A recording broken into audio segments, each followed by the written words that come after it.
Welcome to my channel. My name is Abhidantan and I am an international coach for maths and science. I teach students from class 7 to class 12 not only in India but also in UAE, UK, Saudi, Canada, Uganda and Singapore. Today we are going to learn about a topic which is linear equations in one variable. Let us continue. I speak of linear equations in one variable. When we speak about the term linear, we mean the degree of the variable is 1. As in, I say x is raised to 1. Any variable can be raised to 2, 3, 4, 5, any number for that matter, even a negative number. However, linear equations means the variable has the index as 1. So the general format is ax plus b equal to c. Ax plus b equal to c. The term x is known as variable. Why do we call it a variable? It can change. It may have different values as per your equations, wherein a, b and c are numbers. They are numbers. They can take different values. They can be positive or negative or 0 except a. As I've written here, x is variable, a, b, c are numbers. Please note, they can be positive, negative or 0. Exception is a cannot be 0, because if a becomes 0, it may no more be a linear equation in one variable. The moment a becomes 0, the entire term of ax becomes 0, because anything multiplied by 0 is 0. So we will vanish the term ax. That's not possible. As we know that a, b, c are numbers, the thing is that a, b, c, even though they are numbers, since a is getting attached to the variable x, it is known as coefficient.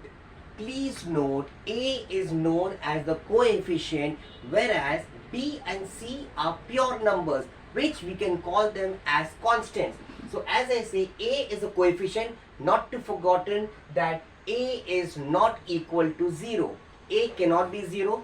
B and C are constant, may be positive, may be negative, may be 0. Doesn't matter. They can have any value. However, a cannot be 0. Just wanted to let you know that a is known as the coefficient of the variable. Note that x is my variable. If x is variable, the number which is attached just next to the variable is known as coefficient. Coefficient may be positive, may be negative. Just note that it cannot be 0. Let us begin the first equation. The first equation in example would be 2x plus 6 equal to 0. Alright. So, when I say 2x plus 6 equal to 0, I need to calculate the value of x. How do we proceed? Plus positive 6, when it goes on the other side, it changes its sign and becomes minus 6. So when I see this becomes over here. So 2x equal to 0 minus 6, 2x equal to minus 6, because 0 minus 6 is minus 6. When I say 2x equal to minus 6, x equal to minus 6 upon 2, minus 6 over 2. This 2 which was being multiplied goes on the other side as denominator. This becomes minus 6 upon 2, and we have the final value of x is x equal to minus 3. Let us proceed for the second example. When I see for the second example, I see the second example, minus 3x plus 4 equal to minus 2. As you see, the value of a has become negative. As I told you, a, b and c are numbers, wherein a cannot be 0. It may be positive, may be negative. So in this example, we have the value of a as minus 3. Let us proceed. Like before, the way we took 6 over here, I take 4 over there on the other side of the equation sign. That is minus 3x equal to minus 4 minus 2. Minus 2 minus 4 becomes minus 6. Minus 3x equal to minus 6. X equal to minus 6 upon 3. Minus and minus get cancelled off. We have the answer 6 upon 3, and we know 6 upon 3 is 3 ones are 3 twos are 6. So we say the answer is 2. 3 twos are 6. X equal to 2. These were the two examples of linear equations wherein the A, B and C values are integers. Alright. So when we speak of integers, integers means positive, negative or 0. It doesn't include fractions. Speak of fractions. Fractions are nothing but A upon B, or I can say P upon Q. When I speak of fractions, I say P upon Q. Alright, as you see aboard, it is P upon Q. So when I speak of P upon Q, let us take one more example of this equation wherein we can take some kind of fraction. So I'll go for it. I'll say about it. Let's see. Let me erase this. Please look at the example. I say x upon 2 plus x upon 5 plus x upon 4 is equal to 1000. Alright, so we say x upon 2 plus x over 5 plus x over 4 equal to 1000. What do? We have a denominator which needs to be eliminated. So what do? We take a common factor. We take a common multiple. These will become the factors of a common multiple. As we know, 2, 5 and 4, they all come as factors of the number 20. So when I speak of 20, I will go ahead and multiply this with 20, with 10, this with 10. To make 5 as 20, I will multiply by 4. So I will say this is 4 and this is 4. Lastly, we have the number 4 in denominator. To make 4 as 20, we need to multiply by 5. Please ensure that whenever you are changing the denominator, it is mandatory to change the numerator as well, because whatever operation is done in mathematics, it has to be done on both numerator as well as denominator, so that the value of the fraction doesn't change. It remains the same. To proceed with, I go ahead. 10 into x is 10x upon 20 plus 4 into x is 4x upon 20 plus 5 into x is 5x equal to 1000.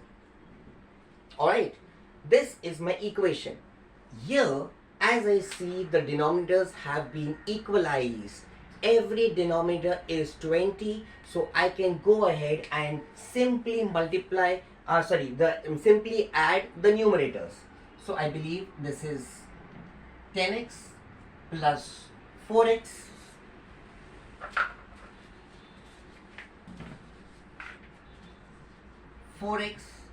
plus 5x, the entire over 20, which is equal to 1000.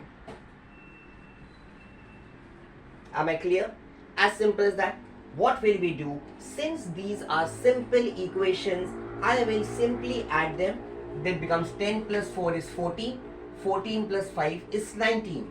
So I will say this is 19x upon 20 equal to 1000. 10 plus 4 is 14. 14 plus 5 is 20. 10 plus 4 is 14. 14 plus 5 is 19. 19x upon 20, which is 1000.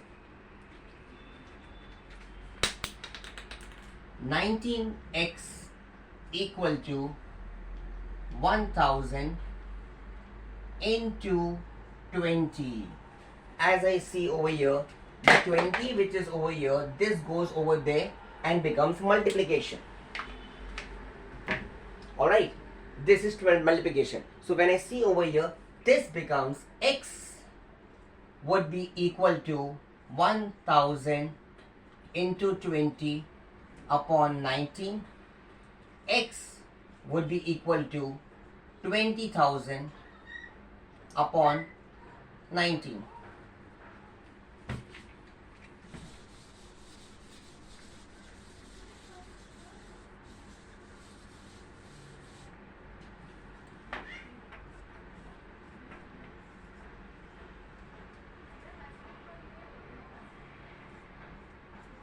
Since these two numbers 20,000 and 19 do not have any common factor, we know 19 is a prime number. Prime numbers are ones which have no factors other than 1 and themselves.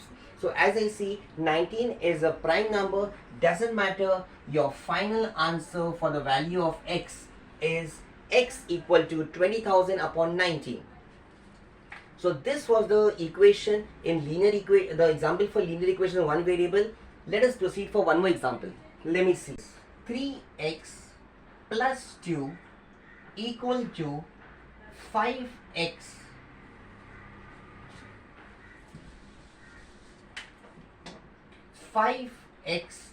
plus 4.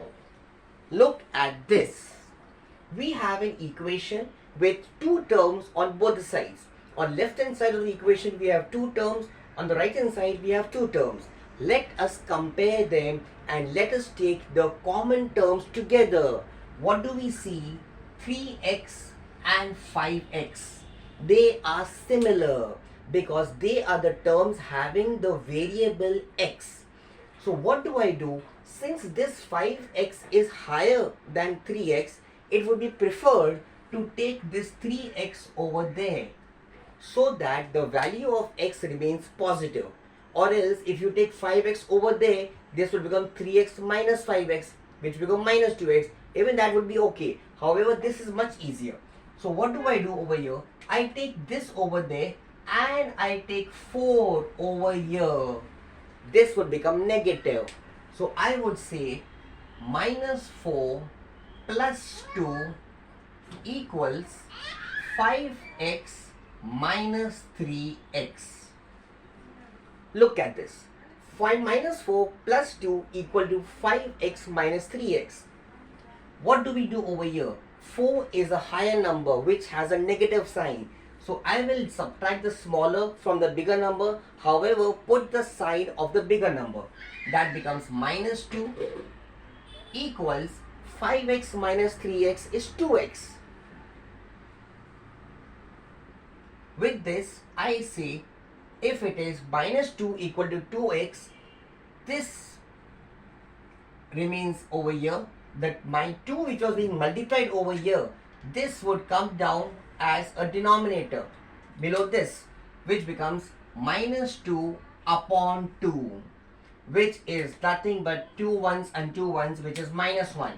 So I say minus 1 equal to x. You may write it properly as x equal to minus 1 and box it.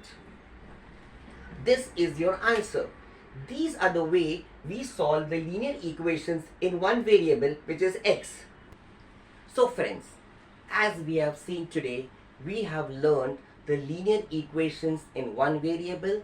In the next class, we shall try to solve some more questions in which we may go deeper into the concepts and try to solve different questions which may also include word problems. The word problems, they appear difficult, but if you try to solve them very nicely, you'll be more confident and go well versed with the concepts of linear equations in one variable. I thank you for your valuable time, and please subscribe my channel and do comment as to what kind of videos would you like me to make for you. Feel free to comment and let me know any kind of improvements you need to see in these videos, and just go rocking. Have a wonderful day ahead. Thank you for your valuable time. Have a nice day. Bye.